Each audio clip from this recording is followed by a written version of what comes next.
भाजपचे संपूर्ण 132 आमदार आज विधिमंडळाच्या सेंट्रल हॉलमध्ये जमले होते. तिथेच ही बैठक पार पडली, जिथे आमदार चंद्रकांत पाटील, सुधीर मुनगंटीवार यांनी देवेंद्र फडणवीसांच्या गटनेतेपदाचा प्रस्ताव मांडला. याला सर्व आमदारांनी अनुमोदन दिलं आणि फडणवीसांची एकमुखाने गटनेतेपदी निवड करण्यात आली. मात्र फडणवीस यांचीच निवड होणार याचे संकेत या बैठकीपूर्वीच मिळाले होते. विधिमंडळाच्या सेंट्रल हॉलमध्ये या महत्त्वाच्या बैठकीपूर्वी सर्व 132 आमदारांना भगवे फेटे बांधण्यात आले. सर्व आमदारांना एकसारखे फेटे बांधण्यात आले होते.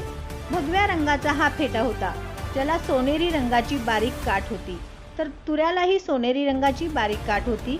हे सर्व आमदार सेंट्रल हॉलमध्ये बसून वरिष्ठ नेत्यांच्या येण्याची प्रतीक्षा करत होते. भाजपच्या कोर कमिटीची बैठक संपल्यावर जेव्हा इतर नेत्यांसोबत देवेंद्र फडणवीस विधिमंडळाच्या सेंट्रल हॉलमध्ये निघाले, तेव्हा त्यांच्याही डोक्यावर फेटा बांधलेला होता. पण हा फेटा इतर आमदारांच्या फेट्यापेक्षा